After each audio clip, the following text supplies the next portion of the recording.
Hello everyone, চলে আসলাম নতুন একটা রান্না নিয়ে। রান্নাতে আজকে কি আছে, এই যে দেখতে পাচ্ছেন শাপলা, এগুলোকে ধুয়ে নিলাম। অনেকে আছে শাপলা ধুয়ে রান্না করে না। দেখতে পাচ্ছেন আছে কিছু বেলে মাছ, ছাড়াইতে পারি নাই এখনো, ছাড়ানোর অপেক্ষায় আছি। ছাড়ানো হোক তারপরে। আমি এদিকে নিয়ে নিলাম কিছুটা জিরে, এখন এটাকে আমি কিছুটা বেটে নেব। আর এপাশে আমি আমার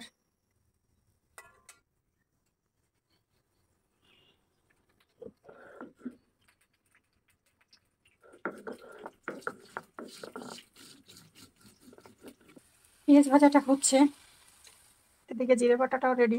এখন এর মধ্যে পেঁয়াজ দিয়ে বাটা শুরু করব। তো রান্না করতেছি, দেখেন আমার ঘরের ভিতরে কত মাছ আর মাছ। এখানে কত যে মাছ, পাখিটা উড়ে গেল। সুন্দর একটা দৃশ্য দেখাই দিলাম আপনাদেরকে। আসলে আমাদের বাসায় যে পানি উঠে গেছে দেখতেই পাচ্ছেন। আর একটু লক্ষ্য করেন, দেখেন এখানে পুঁটি মাছ, কই মাছ, তারপরে অনেক ছোট মাছ। আর বড় মাছগুলো আসলে আমি ছোট আকারে ভিডিও করে দেখাইছিলাম, যে রুই মাছ। আসলে এই পাশে একটা ঘের আছে, ওইটা আপনারই হয়ে গেছে, মানে কি বলে, ভেসে গেছে বন্যার পানিতে। আর বৃষ্টির পানি, বন্যার পানি, তো সেই মাছগুলো সব এখানে চলে আসছে। জাস্ট ওই দেখেন মাছগুলো কিভাবে হেঁটে বেড়াচ্ছে, ভেসে বেড়াচ্ছে। মানে ওরা খুবই মনে হয় আনন্দ পাচ্ছে। হাই, মানে এই হলো ব্যাপার। ওই দেখেন মাছগুলো কি সুন্দর। ওদিকে আবার পেঁয়াজগুলোকে এখন বেটে নেব। পেঁয়াজগুলো বেটে নিয়ে দেখছেন কি সুন্দর মুচমুচে করে ভেজে নিয়েছি। মাছগুলো আমার ছেড়ে দিয়েছে। মাছগুলোকে আমি একটু সুন্দর করে হলদিগুলো দিয়ে, একেবারে হাতে হলদি লেগে গেলে হাতটা দেখতে খারাপ লাগে, তাই জন্য আমি এভাবে নিলাম। আমার কড়াইটা গরম ছিল, এই জন্য আমি মাছটা একটু বেশি ভাজি করব না, জাস্ট একটু গরম তেলে এরকম করে নেব। কারণ মাছগুলো যদি আমি ভাজি করতে যাই তাহলে না এই মাছগুলো ভেঙে যাবে, কারণ এই মাছটা খুব পাতলা হয়ে থাকে, মানে একদম নরম। দেখছেন আমার মাছটা খুব সুন্দর ভাজা হয়ে গেছে। একটুখানি হলুদ দিলাম, পরিমাণ মতো লবণও দেবো। ব্যাস, এবার আমার শাপলাগুলো দিয়ে দেবো। আমার তরকারিটা কিন্তু জাল উঠে গেছে, ঠিক আছে। এখন আমি আমাদের যে শাপলাগুলোকে দিয়ে দিচ্ছি।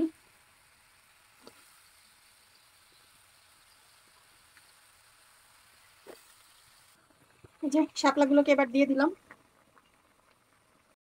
শাপলা কেন দেখা যাচ্ছে জানেন? কারণ এত শাপলার কারণটা হচ্ছে যে শাপলাগুলো যখন নরম হয়ে যাবে তখন কমে যাবে, জানেন। দৌড়ে ছাদে কেন আসছে গাইস, কারণ হচ্ছে কাঁচামরিচ ছাড়া তরকারি রান্না করে ফেলতেছিলাম, বুঝছেন। আমি ভয় পাইছি, এই যে পাতাটা নড়তেছে এই পাশ থেকে, তাই দেখে আরে কাঁচামরিচ নাই। এখন তাড়াতাড়ি আসলাম গাছে মরিচ নিতে, আর নাইসে দেখি মরিচ এটা যেন ছিঁড়ে নিয়ে গেছে। দেখো এই যে বুটা ছিঁড়া, দেখছো? কও, মানে তোমার আমি ভিডিও দেখাবানি যে কি পরিমাণ মরিচ এই গাছে ছিল। দেখো প্রত্যেকটা বোঠা ছেঁড়া, দেখছো?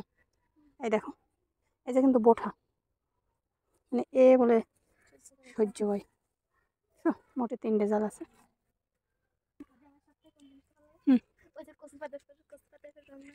তোমার লাগলে নিয়ে নে, আমার কাছে চাই না, একটা দিবেন।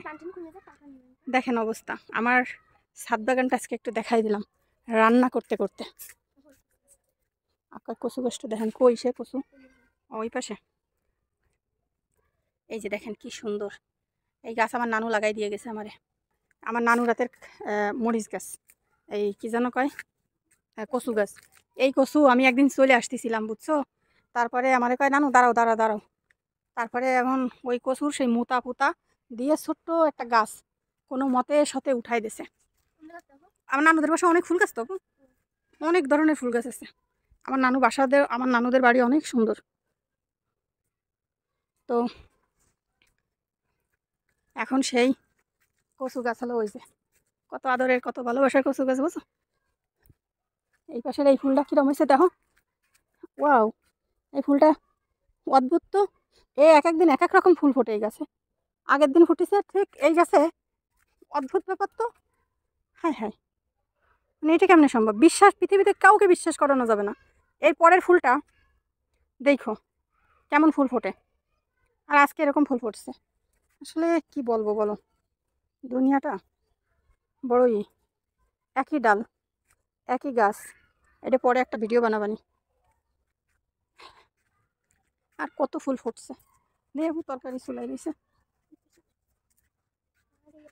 গাইস। মরিচ তো চুরি হয়ে গেছে, আনে 3টে পাইছি, আনে 3টে দিয়ে আর ওই যে মরিচ আছে এই দিয়ে রান্না করি। আর কি করব, কেমনটা লাগে কোন তো? সেটাই দেখতেছেন, যা আছে না এটাই হচ্ছে কথা। মানে এটুকু মরিচ কেটে কেটে দিলাম, আর কি করার আছে। আর এই যে তরকারিটা সুন্দর হয়ে গিয়েছে। এখন আমার রান্না করা শেষ গাইস, এখন আমি চুলাটা অফ করে দেবো, কারণ আমি আর রান্না করবো না, তাহলে আমার শাপলা আরও একদম গলে গলে যাবে।